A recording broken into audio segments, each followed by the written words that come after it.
Good morning, everybody, on this 12th day of December in the year of our Lord 2024. I don't know how it is where you are, but I am in Columbus, Ohio, and it is cold.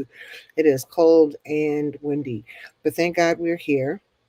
I'm glad that all of you are here who are here with me. I'm hoping that you're doing well and you're preparing for the Christmas holiday. I can't believe that we're at Christmas already, but we are.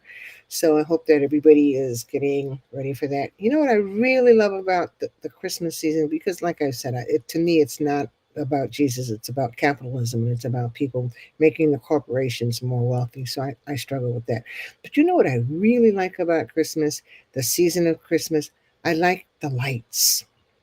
I like to drive through the neighborhoods and see the lights. I just love it. And I kind of wish that there was a reason for everybody to have lights on their houses all the time at all seasons because I don't know, it just does something to my spirit, for my spirit. It just makes me feel, I don't know, some kind of warmth, some type of encouragement, some type of joy that sometimes you don't get to feel in your everyday life. So, or everyday, walking around. The lights say to me, that there's hope and that there's beauty, and it's just wonderful, and I love it. So but I hope those of you who are getting ready to spend a lot of money, you're going to do that, and you're going to do it the way you want to do it. But I wish you wouldn't spend a whole bunch of money. I wish that you would just spend enough to make somebody happy. Bake some cookies, or if you're a baker, bake a cake or a pie or somebody, or something like that to give to people. And don't spend a whole bunch of money. To be honest, we don't really know what's going to happen to the economy once the new administration comes in. And we have people like Elon Musk and oh gosh, people in this cabinet proposed to be in this cabinet who have said it's going to be difficult for people. When they say that, they don't mean that it's going to be difficult for the rich people. It's going to be difficult for us. And I have heard people say, or commentators like, I love Karen Hunter on Sirius XM on Urban View, and she says, you need to be prepared. So if the economy gets really, really stupid under this new administration, you are prepared. So she said, stock up on toilet paper and stock up on paper towels and stock up on water. I don't know, stock up on toothpaste, the things that you need all the time that you don't really think about. But if the economy goes south, which many economists think that it will, we're going to have to be prepared. So I'm sharing that. I didn't ask Karen Hunter if I could do that, but she shared it on her program. And I just think that it's such a good idea. Um, my name is Reverend Susan Smith, and you have joined us for Thursday morning, a reading from my book, Rest for the Justice Seeking Soul, although I haven't read directly from that book for a minute, but you can purchase it at any bookstore. Some people have written and they have ordered copies of it. Yay, thank you very much. Order the book and send it out to friends and family. I think that those meditations are good for us in all times, but especially in this period of time now where so much is unsettled. And what we have to do is prepare ourselves to continue to do the work of justice, to push for justice when a lot of things that are happening are going to seem will be unjust. So we have to prepare for that. And I think those meditations are helpful for that. If you are on this, listening to me this morning, and you want to get a copy of a meditation that I do every single Tuesday, I never miss a Tuesday. Every single Tuesday, I write a new meditation and I send it out to people who are on my distribution list. And if you want to be on that list, you just email me at crazyfaith2019 at gmail.com and give me your email address. And as soon as I get those emails, I immediately put them on the list. So please do that. And of course, if you are so moved, purchase the book and give it to friends and family, like I said. Well, this is the Christmas season, but it's for many people, the season is not so cool. There are people who are really sad, really depressed. There are some people who are going to be going through this season without a loved one for the first time. That's so hard. That's so difficult. I remember going through the first Christmas after my mother died, and it was like it didn't even seem like Christmas because she was the life of the party. She was the life of the house, the light of the world, my world anyway. So she was gone, and it was really sad. It didn't feel like Christmas. And many people are going through that. They may have lost a husband or a wife or a child. Uh, there's so much loss that people go through. And so I ask people to really think about that, and to think about how you can maybe be a smile or be a presence for somebody who's just not feeling it, just not feeling it because they can't, because their loss has caused their spirits to be engulfed in pain. So I ask you to just pay attention to that. Also, if you are in Columbus, Ohio, I ask that you help us help others, because we're still collecting socks for the houseless. Today in Columbus, it's 20 degrees and the wind is blowing like 20 miles an hour. It's cold. And there are people out in that. Some people are out there by choice, some people are not, but they're out in that. And I share this all the time, that homeless people that we have worked with here in Columbus have shared that their socks are always wet. They're always wet. And so they walk around and they get trench foot. Look it up. Go to Google and look up what trench foot is, and help us help others. We're having a sock drive this Saturday from 12 to 2 at the YWCA on Carl Road in Columbus, Ohio. But wherever you are in the country, if you want to help us out, you can send a donation to us via our website. There's a link there, or you can Zelle it, crazyfaith2019 at gmail.com, and we will receive it, and we use those funds for the purchase of socks. If we do the right thing, if we do it the right way, we'll have some partnerships by this time next year. We will have had some partnerships, but right now we still rely on the community that we, like y'all, to help us out. So help us help others, because it is cold. It is so cold. And it's very sobering to be out in the midst of the houseless and see people up underneath cardboards. And I mean, just awful. It's awful. It's awful. It's awful. So help us help others. Well, this week, Nikki Giovanni died, and she was one of my favorite poets. I just loved her. I saw an interview actually that she did a month ago, where she was ill. She was 81 years old, but she was still feisty, and I always loved her feistiness. I always loved the fact that she said what she was going to say, and she didn't back down. And I loved it. I loved it. I loved it. So I used to read all of her poems when I was a kid, younger, not really a kid, but younger. Um, I purchased all her books, got them all. I just love her poetry. And I think that every person should, especially if you're African American or Latinx or something, to show these poems, teach these poems, have your children read these poems, because they're good for you if you are struggling with, how to make sense out of a world that's supposed to have God in it. And there's so much rancor and so much lawlessness and all that. It's just, they're good poems. They're good poems. They're good poems. And I don't know what you're struggling with right now, but I know that I'm struggling with the fact that we have a convicted felon that's going to come in as president. I can't get over that. So I read different things to help my spirit, right? And her poems are one of the things that help me out.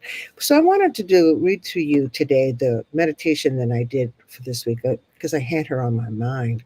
And this was based on something that she said. And this is called, there is something called enough. It is a sad reality, but despite having most or all of what we need, too many of us feel like we never have enough. The more we have, the more we want.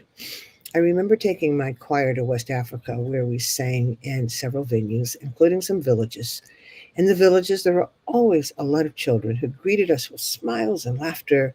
We talked with them and sang for them, and in some villages, they sang to us. And then, when we left, we gave them pencils. As I recall, we were told that they needed pencils to do their schoolwork. And so we took pencils, not fancy pencils, not electric pencils, not those, those pencils that you have to, rotate and the little lead comes up, just plain old number 2 pencils with erasers. And when we gave them those pencils, their eyes lit up. They were so grateful. Their expression of gratitude stuck in my spirit. I kept thinking that we hardly ever see that kind of gratitude in America. We all have more than any of these children in Africa had, but if our choir visited a school here and gave pencils as gifts, you and I both know that it would not go over well. Part of the reason is that we do have so much, and our way of life, even of the poorest of the poor, is often far better than that of people in very poor countries who are a very wealthy country. We are shown things that we don't have and that we cannot afford, and we want those things, diminishing our capacity to express gratitude for the smallest of blessings. I thought about that visit to West Africa when I listened to the words of the poet Nikki Giovanni, who died this week, and she said in an interview, quote, "There is something called enough.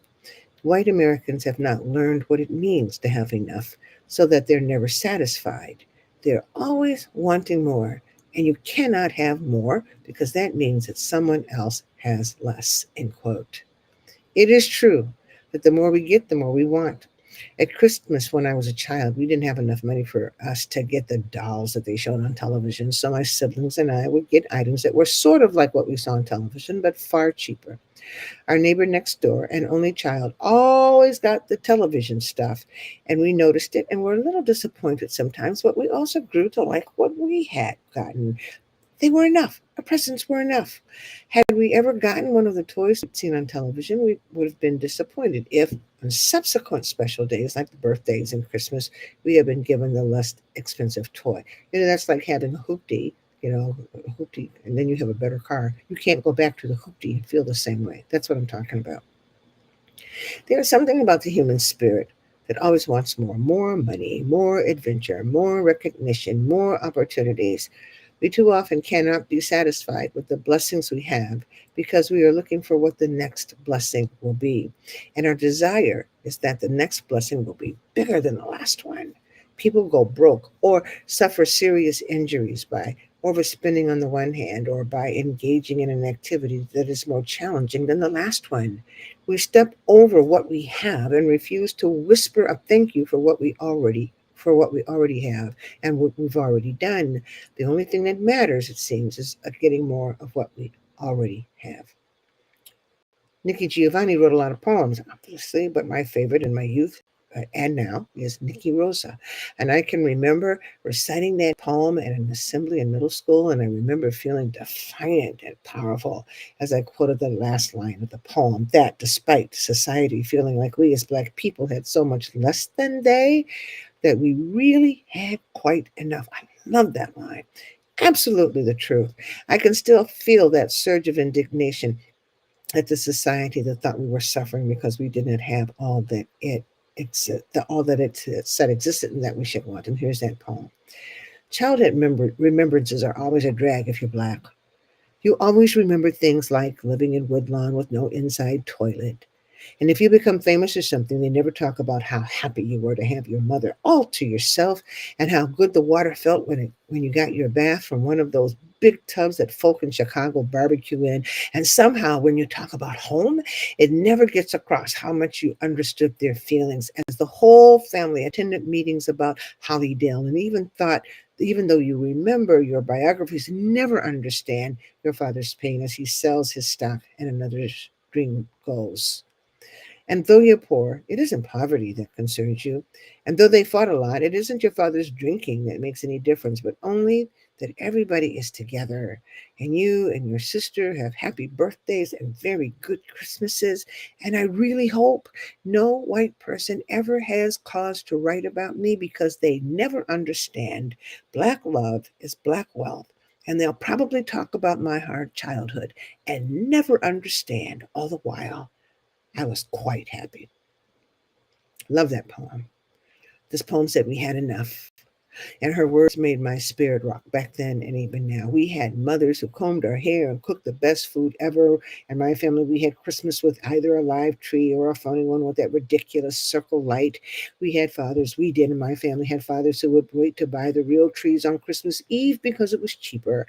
And friends from our church youth group who would go caroling on Christmas Eve and come back to our house for hot chocolate and cookies. We had our world. And we were happy. We were quite happy. We had what we knew, and it was enough. No, actually, you know what? It was more than enough. Realizing that we have enough is a blessing. It keeps us connected to God, who somehow makes the crooked places straight and the rough places smooth. Realizing we have enough makes us cherish what we have, the world, for all its lacks of concern, for the masses does not understand and cannot take away. Thank you, Nikki, for reminding us of that. Amen and amen. So that's our meditation for today, and I hope that it does something for you. If you haven't ever read any of Nikki Giovanni's poems, I ask you to do it. Read some poems. She has a bunch of books.